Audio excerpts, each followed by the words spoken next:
जैसे एक सीप होती है, जैसे शंख देखे हो आपने शंख, ऐसी ही एक चपटी सी एक कीड़ा होता है, उसमें उसके ऊपर कवर होता है, उसका बॉडी चपटा सा होता है, शंख जैसी उसका मटेरियल होता है, सख्त होता है।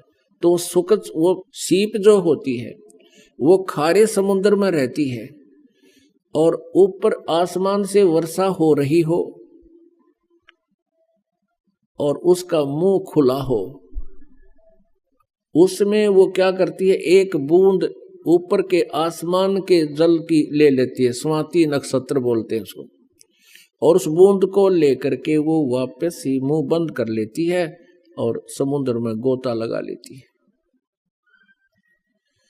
अब उसमें क्या होता है कि सीप के मुंह पर ऊपर एक मांस सा लग जाता है, अपने ऑटोमेटिकल सिस्टम है, ऊपर एक मांस का कवर सा बन जाता है उसी की बॉडी से, और उधर से वह सीप के अंदर मोती बनना प्रारंभ हो जाती है। जब वो मोती परिपक्व हो जाती है तो उस ऊपर के मांस में एक विशेष महक आनी शुरू हो जाती है, जो सीप के मुंह पर कवर बन जाता है।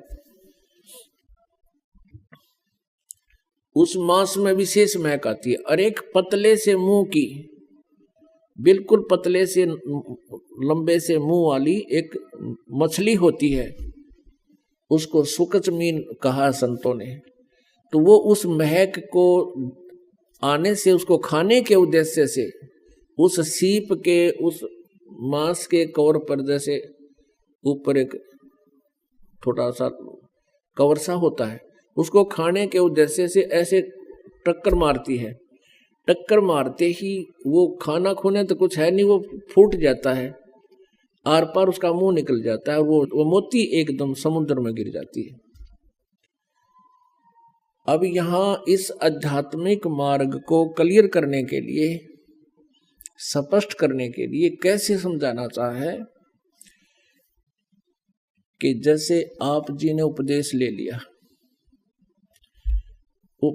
लिया आपने, जैसे सारनाम मिला नहीं, सतनाम तक आपकी भक्ति चल रही है। जैसे पहले ये परमात्मा ने सारनाम सार्वजनिक करने का आदेश नहीं दिया था किसी को, अब इस दास के ऊपर मेहर की है इसको सार्वजनिक करने के लिए।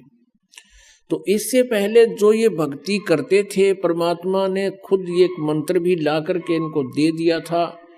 इन दोनों मंत्रों के जाप से भी मोक्ष नहीं था, इन दोनों मंत्रों के जो सतनाम से भी मोक्ष नहीं था, जब तक ये सारनाम नहीं मिलता। अब क्या बताते हैं कि जैसे सतनाम आपको प्राप्त हुआ, परमात्मा रह रहकर सतनाम दे दिया करते थे, उनको गुप्त रखने का आदेश भी देते थे। सारनाम ना मिलने से क्या होता है कि फिर वो यही काल के जाल में रह जाता है। तो यहाँ क्या बताते हैं कि सुख जमीन मिलता ना भाई, स्वाति सीप सब ऐड़ी जाही। ऐड़ी माने व्यर्थ। तो पूरा गुरु मिला जिसके पास पूरा कंप्लीट ज्ञान हो और समाधान हो जब बात पड़े। अब क्या बताना चाहते हैं, राजा जनक के माध्यम से परमात्मा हमें ज्ञान देना चाहते हैं। अब राजा जनक को पात्र बनाया है, सुखदेव को भी एक पात्र बनाया है, कबीर परमेश्वर जी हमें ज्ञान देना चाहते हैं, आप और हमको। क्या बताते हैं कि जैसे राजा जनक समझा रहा है सुखदेव को कि तू अपने आप में न्यू कह था, मैंने इंद्रियों को काबू कर लिया। तो कहते हैं इंद्री दमन करी किसका जा, इंद्रियों का तूने हठ योग करके इंद्रियों को अगर कंट्रोल करने की चेष्टा की, इनका दोष क्या है।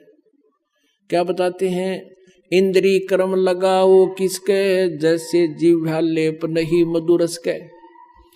अब आप शहद खाते हो, जीभ के ऊपर शहद लिपटा नहीं रहता, तेरा आदेश हुआ मन का कि यह चीज चाहिए, वो खाने तूने खाई, इंद्री ने अपना काम कर दिया, उसने आगे सरका दी, तो उस मधु का, शहद का जिह्वा के ऊपर कोई उसका लिंक नहीं रहा, उसका कोई प्रभाव नहीं रहा। अगर ऐसे आप जी अपने इस मन को अध्यात्म ज्ञान रूपी एक रस्सी से बांध लोगे, फिर ये हठ योग की जरूरत नहीं। और फिर तू नुस्खा है कि मैंने अपने आप को कंट्रोल कर लिया, इंद्री जीत ली, की तरह भूल है। या क्या बताते हैं, कुरंग मतंग पतंग सरंग भरंगा, इंद्री एक ठगो तिस अंगा। कुरंग मतंग पतंग सरंग भरंगा और इंद्री एक ठग्यो तिस अंगा। तुमरे संग पांचों पर कासा, या योग युगत की झूठी आशा। कहते हैं बोले आदमी आप अपने कर्म बिगाड़ रहे हो। जैसे